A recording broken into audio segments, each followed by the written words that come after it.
nous allons parler dans une seconde du doyen des hommes français, Maurice Lecoutour, qui est décédé cette nuit à Barfleur dans la Manche. Il avait 111 ans. Et je vous lis ce qui est écrit dans la dépêche. Maurice Lecoutour est décrit comme un homme qui était droit et gentil. Il était né le 12 mai 1914. Il résidait à l'EHPAD du Choseul depuis 2022, après avoir vécu à Gouberville, près de Barfleur. Il avait déclaré dans un entretien à Ouest France: pour ses 111 ans, je me tracasse de voir des guerres partout, alors je ne lis pas tout. J'ai vécu 3 guerres, mais le plus dur dans ma vie, ce qui m'a affaibli, ce fut la perte de mon épouse et de mon fils. Et nous voulions être avec Philippe Amouyel, professeur des universités, qui est épidémiologiste, que je salue. Bonjour Monsieur Amouyel.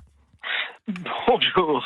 Vous souriez, mais c'est une information évidemment qui passionne les uns et les autres, parce que 111 ans, c'est un âge. Mais est-ce que vous pensez, par exemple, que si on se projette à un siècle de là, ce sera courant de mourir à 111 ans ? Alors, mourir à 111 ans, je ne sais pas, mais je pense que ce qui est important, c'est d'essayer de mourir le plus possible en bonne santé. C'est ce qu'avait la chance d'avoir Monsieur Lecoutour. Les épidémiologistes... Mourir en bonne santé, faut que vous me disiez le concept, parce que là, il y a quelque chose qui m'a échappé. Tu me avec le sourire. Mourir brutalement.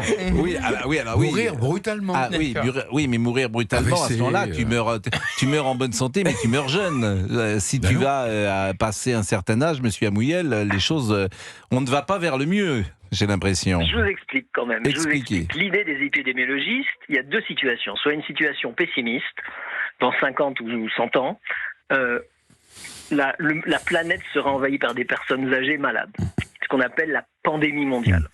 Les épidémiologistes optimistes disent qu'avec la prévention, les progrès de la médecine, les progrès de la science, on va tous vivre 100 ans et qu'entre 100 ans et 6 mois, on développera des maladies et on décédera à ce moment-là. C'est ça que j'appelle vivre le plus longtemps possible en bonne santé. Et ça, on le mesure aujourd'hui avec l'espérance de vie totale et l'espérance de vie sans incapacité.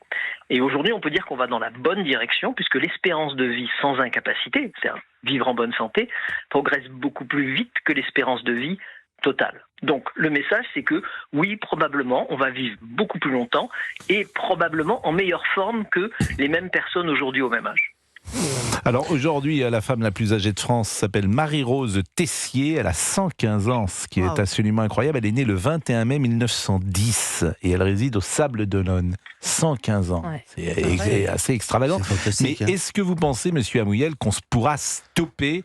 Est-ce qu'intuitivement, vous vous dites qu'on pourra stopper le processus de vieillissement? Est-ce dans 50 ans? Est-ce dans 100 ans? Est-ce dans 200 ans? Que quand on voit les progrès qui sont exponentiels, en fait, la médecine, elle a 100 ans. Avant 1900, on ne soignait rien. On ne soignait rien. Qu'est-ce qu'on soignait? On soignait énormément les traumatismes. Oui. Les accidents brutaux de la vie, mais on ne soignait pas les maladies infectieuses, par exemple. D'accord, on soignait. Bon, donc quand on voit les progrès qui ont été faits, est-ce que vous pensez qu'on stoppera le processus de vieillissement? Donc on aura tous 40 ans, pourquoi pas? Alors stopper, je ne sais pas, mais ralentir, oui. Ralentir, on va le ralentir de manière extrêmement importante. On y arrive déjà, on a des moyens qui pour l'instant sont plutôt coûteux, posent un certain nombre de problèmes, mais on sent qu'avec la progression de la prévention, la progression des greffes par exemple, la progression de certains soins, on peut finalement durer en bonne forme beaucoup plus longtemps. Est-ce qu'on arrivera à le stopper complètement dans l'état actuel de la science? Peut-être, mais on sera peut-être plus le même homme. Oui, mais bon, est-ce que vous aimeriez la vie immortelle ou éternelle, Fabien? Moi, je rêverais d'avoir... Je crois que j'ai plusieurs vies déjà, vous savez. C'est la ligne verte, je crois. L'histoire de la ligne verte, c'est l'homme qui voit tous ses... Alors évidemment, il voit tous ses amis mourir parce que c'est le seul qui ne meurt pas. Mais si personne ne meurt... Et là, il y aura peut-être des gens qui seront mariés depuis 352 ans. Georges Fenech, il a le temps de se remarier plusieurs fois. Non, mais est-ce que si demain une fée arrive et vous donne l'immortalité, est-ce que vous prenez? Je prends. Vous prenez une vieille fée, oui. On peut dire que ta vie n'a jamais de fin, ça te fait rien. Je me dis, je vais voir d'autres choses, je vais visiter d'autres mondes.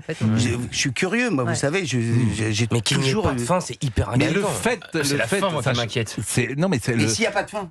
Non, mais peut-être que l'énergie ne serait pas la même. J'ai vu dans quel état était Monsieur Le Couture. J'ai regardé un petit peu. Il s'appelle pas Le Couteau, d'abord, il s'appelle Le Couture. J'ai bien connu sa fille. J'ai un barfleur, donc elle avait. C'est vrai ? Ouais, elle avait 80 ans. non, j'ai Non, mais la semaine dernière, vous dormiez, mais cette semaine, essayez de pas dire de bêtises. Quand même. Je veux dire, pas bien teniente. Excusez-le, monsieur Amouyel. Vous savez, le vendredi, je dis toujours la même chose. J'ai l'impression d'être un professeur qui est dans un pensionnat et qui va libérer tous ces pensionnaires et qui vont retrouver le week-end leur famille. Monsieur Le Couture, il avait 111 ans. Ouais, je sais bien. Bah, vous savez bien, oui, vous n'avez pas connu du tout sa fille. Bon, l'immortalité, monsieur Grimaud. Non, Ah ouais ? moi, pas du tout. Pas du tout. Je pense que, pour paraphraser Romain Gary, au-delà d'une certaine limite, le ticket n'est plus valable. Oui, mais si vous étiez toujours en forme, si vous avez toute la même énergie... Avec la même en forme, si vous étiez toujours en forme. Non, mais dynamique. non. Je sais que ça diminue. Ah oui, visiblement. Non, mais là, et puis ça diminue chaque jour l'avantage. Mais on s'en est rendu compte la semaine dernière. Mais on s'en rend compte aujourd'hui encore. Vous allez voir, faut pas dire mon dernier mot. C'est toi qui non, mais si on ne fait pas, si vous donne l'immortalité avec l'énergie, avec. Pas envie. Non, je pense, on peut. Et ça, je rejoins Fabien, on peut vivre plusieurs vies, dans une vie, je dirais, entre guillemets, raisonnable, pas dépasser, je dirais, 90 ans, 95 Pascal, ans. on est programmé pour une seule et même époque. Moi, ma grand-mère, aujourd'hui, elle ne comprend même plus le monde dans lequel elle est. Ça, c'est intéressant. Bah, ce que bien vous sûr. dites. Effectivement, les époques changent. Oui, ça, c'est vrai, monsieur Amouyel. On n'avait pas pensé à ça. Mais quelqu'un qui, effectivement, vivrait plus longtemps verrait des tels changements que, déjà, à notre âge, on a du mal à les comprendre et à suivre. C'est normal. Bon, écoutez, en tout cas... Par rapport à cette immortalité, juste une réflexion quand même. Oui. Ça va être aussi l'immortalité de votre cerveau et de vos neurones, de leur adaptabilité. Donc probablement vous adapterez quand même mieux à la situation ou à l'époque dans laquelle vous vivrez. Le seul problème sera l'extension de la population. Si tout le monde devient finalement immortel, parce que tout le monde y accède à un certain moment, donc ça suppose un arrêt. Qui va payer la retraite ? C'est une question. Tout le monde fait plus d'enfants et ne rentre plus dans les trains. Qui va payer la retraite ? Ça suppose un arrêt de la natalité. Or, c'est ce qu'on voit actuellement. C'est-à-dire qu'on a un de vie et on donne des causes sociales, mais il y a des causes biologiques. Les plantes, par exemple, qui vivent plus longtemps, se reproduisent beaucoup moins et diminuent leur reproduction pour des équilibres biologiques qui existent. Donc il faut prendre ça en compte aussi. Mais surtout, c'est intéressant. Mais par contre, si on vit plus longtemps, il y aura besoin de plus d'enfants parce qu'il faudra payer plus de retraites plus longtemps. Alors qu'on a moins d'enfants. Donc on fait comment pour les retraites ? On ne va pas interroger tout de suite cette question. De toute façon, a priori, mais c'est une réflexion comme ça à haute voix. L'immortalité n'est pas faite pour notre génération, sans doute pas pour la prochaine non plus, mais peut-être qu'un jour, intuitivement, vous pouvez imaginer que si vous vous projetez, si l'humanité est toujours présente dans 2 siècles, 3 siècles, je vous assure, quand vous voyez d'où on vient, en fait, c'est vraiment exponentiel. C'est-à-dire que l'humanité, pendant des années, rien ne change. Pendant 500 ans, rien ne change. L'agriculture ne change pas. Les progrès techniques sont vraiment assez faibles, globalement. Et puis, tout explose. Et plus ça explose, plus c'est le principe de l'exponentialité. Et on arrive aujourd'hui à des robots, à des choses qui peuvent remplacer l'intelligence artificielle, etc., etc. Donc, si tu te projettes, tout ça est une affaire d'intuition, tu peux te dire que cette immortalité n'est pas chose sotte. Et je sais, et nous savons, à monsieur Amouyel, qu'il y a des milliardaires qui payent aujourd'hui des fortunes parce qu'on leur vend la possibilité d'être dans la Silicon Valley, d'être toujours de ce monde, si j'ose dire. Ils y croient sérieusement. Il y a également des chefs d'État qui pensent à ça. Oui. Eh ben, je vous remercie beaucoup.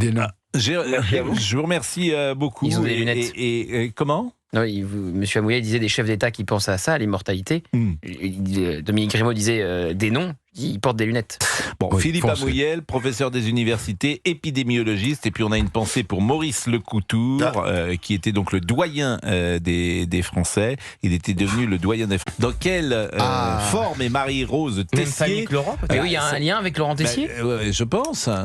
Chez nous, les Tessier, nous sommes originaires de Vendée. Ma grand-mère était des Sables d'Olonne. Donc c'est possible. Donc Marie-Rose Tessier, et ça serait intéressant de l'interroger, cette dame, si tant est qu'elle puisse entendre.